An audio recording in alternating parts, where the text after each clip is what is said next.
साथियों, नवरात्रों में जो भक्त खा लेता है यह दो सब्जी, उसका व्रत टूटने से कोई नहीं रोक सकता। क्या खाएं क्या नहीं, तो हो जाइए खुश, क्योंकि माँ दुर्गा इस वर्ष चैत्र नवरात्रों में हाथी पर सवार होकर आ रही हैं। अब ढोल नगाड़े सजाइए, खुशियाँ आपके घर आने वाली हैं। साथियों, मान्यताओं के अनुसार अगर चैत्र नवरात्र पर यदि माता दुर्गा घोड़े पर नहीं बल्कि हाथी पर सवार होकर आती हैं, तो मान्यता है कि माता दुर्गा का हाथी पर सवार होकर आना बहुत ही शुभ और कल्याणकारी माना जाता है। जीवन सुखमय हो जाता है, भक्ति का भरपूर लाभ भक्तजनों को मिलता है, दिल को सुकून मिलता है। माता वैष्णव भरपूर आशीर्वाद देती हैं। साथियों, इस बार नवरात्रि पूरे 8 दिनों तक चलेगी, यानी 8 दिनों तक नवरात्रि का पर्व मनाया जाएगा।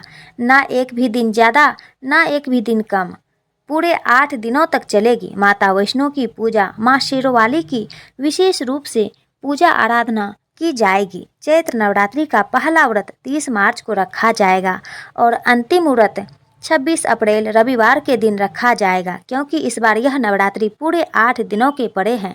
31 मार्च को 2 व्रत एक साथ रखे जाएंगे। माँ ब्रह्मचारिणी और माँ चंद्रघंटा की पूजा एक साथ होगी और 6 अप्रैल को कन्या पूजन किया जाएगा, जो कि इस दिन नवरात्रि समाप्त हो जाएंगे। साथियों, चलिए अब जानते हैं नवरात्रि में कौन कौन सी सब्जी नहीं खाना चाहिए और कौन कौन सी सब्जी खाना चाहिए और कौन कौन सा फल खाने से व्रत टूट जाता है।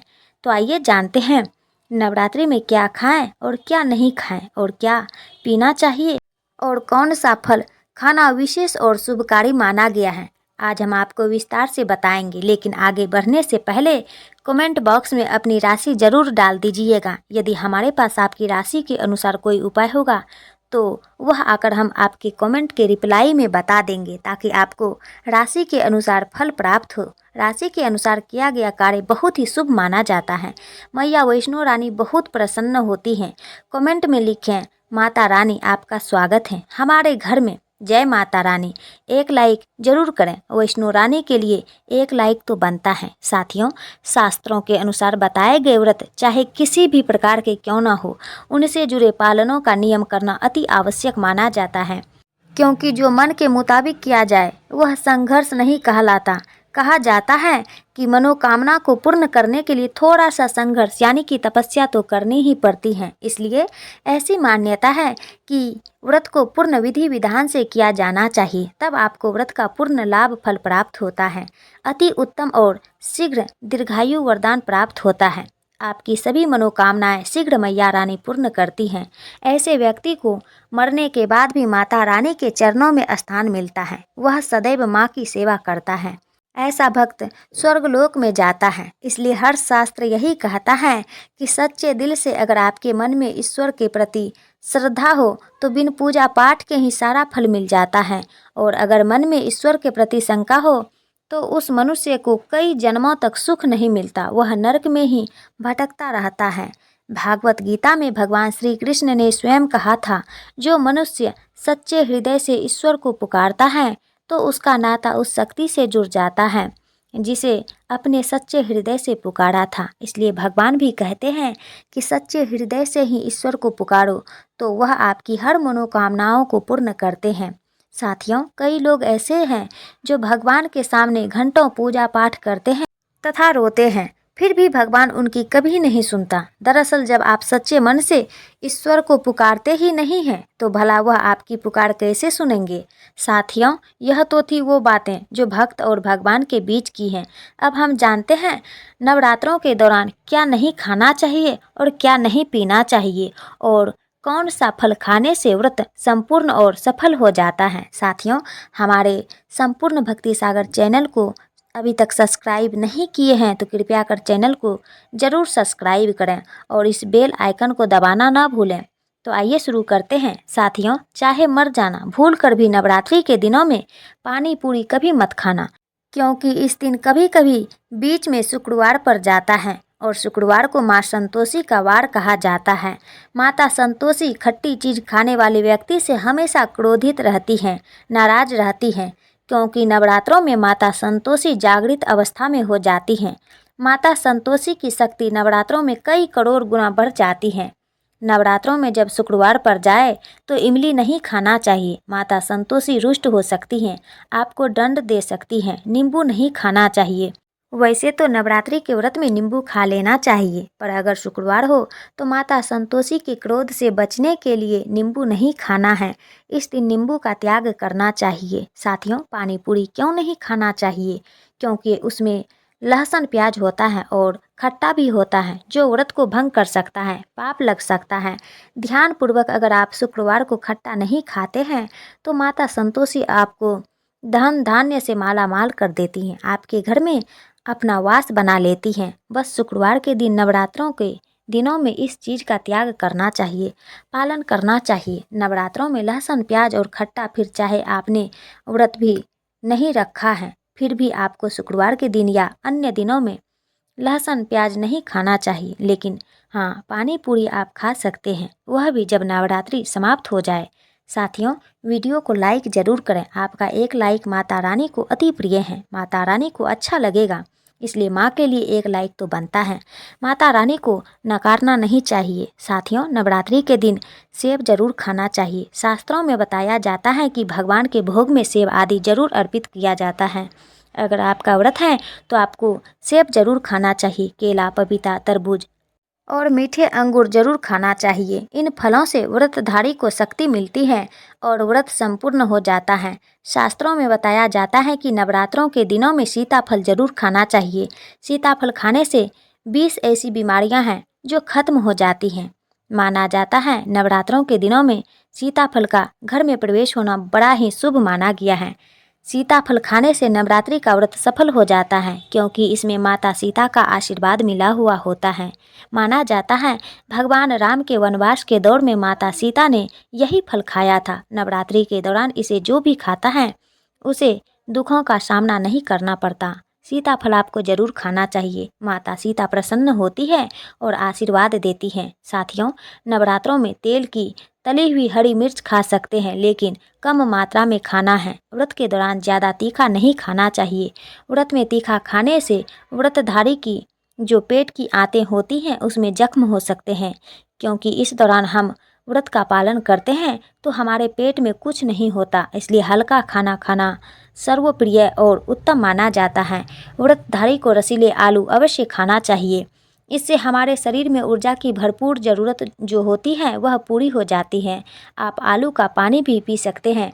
रसीले आलू जरूर खाना चाहिए। साथियों, नवरात्रों में भिंडी की सब्ज़ी जरूर खाना चाहिए। भिंडी में कई ऐसे पोषक तत्व होते हैं जो हमारी हड्डियों को मजबूत बनाते हैं। तथा नवरात्रों में बैगन की सब्ज़ी जरूर खाना चाहिए। लेकिन याद रहे, जब नवरात्रों में सोमवार पर जाए तो बैगन की सब्ज़ी मत खाना, पाप लगेगा। नवरात्रों में सब्जी में हरा धनिया जरूर डालना चाहिए। हरे धनिये से भी व्रतधारी को पोषक तत्व मिलते हैं।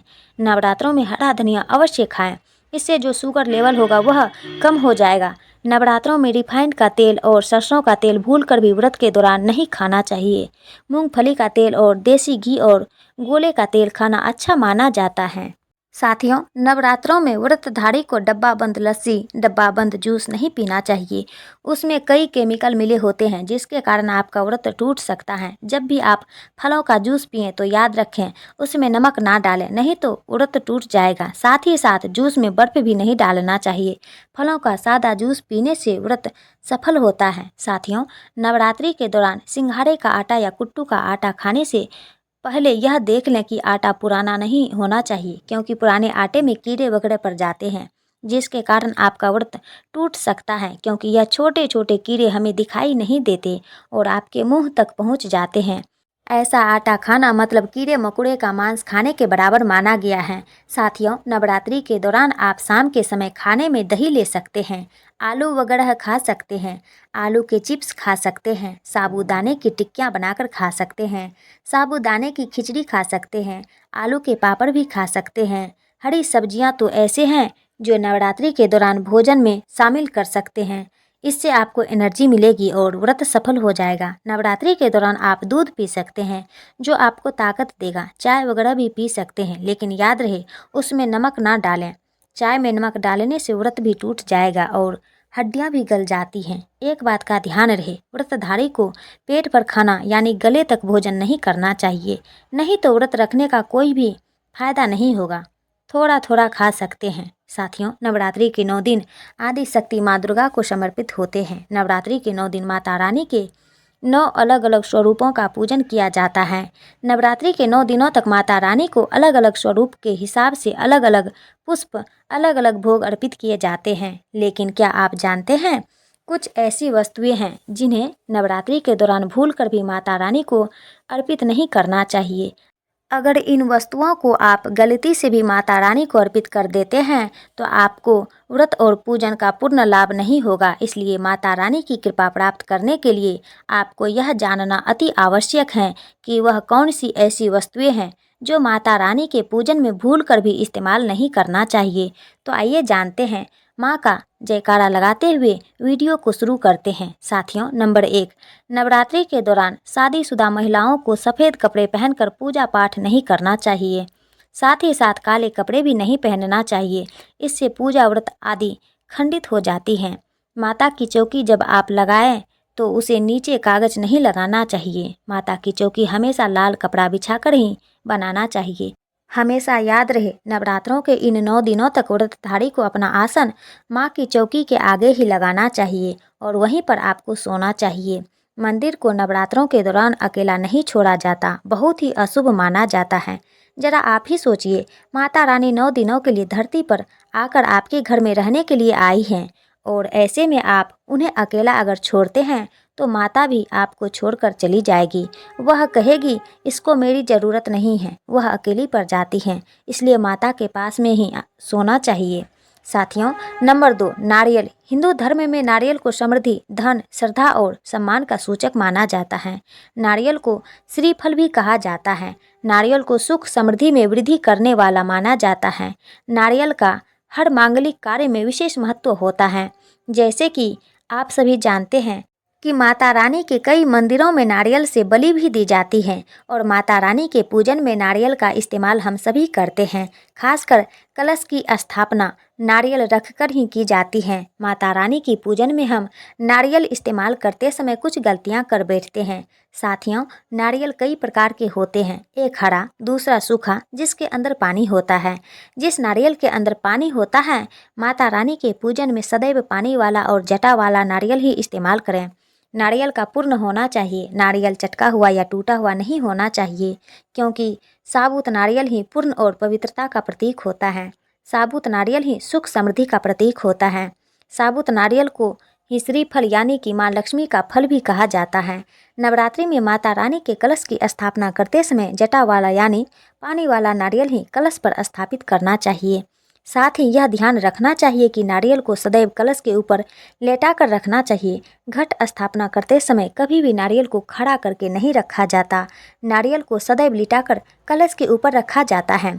साथ ही नारियल को स्थापित करने से पहले आप नारियल को लाल कपड़े में लपेटकर उस पर और फिर लाल चुनरी उड़ाकर आप नारियल को कलश के ऊपर स्थापित करें। शास्त्रों के अनुसार कलश के ऊपर जब सही तरीके से नारियल रखा जाता है और सही प्रकार का नारियल रखा जाता है, तभी ही व्रत और पूजन का पूर्ण फल प्राप्त होता है। यह भी ध्यान रहे कि महिलाएं माता रानी को नारियल अर्पित तो कर सकती हैं, लेकिन कभी भी माता रानी के सामने नारियल को भूल कर भी ना तोड़ें, क्योंकि नारियल बीज रूप होता है और स्त्रियां बीज रूप से ही शिशु को जन्म देती हैं। इसलिए कभी भी महिलाओं को नारियल नहीं तोड़ना चाहिए। साथियों, नंबर 3, लौंग।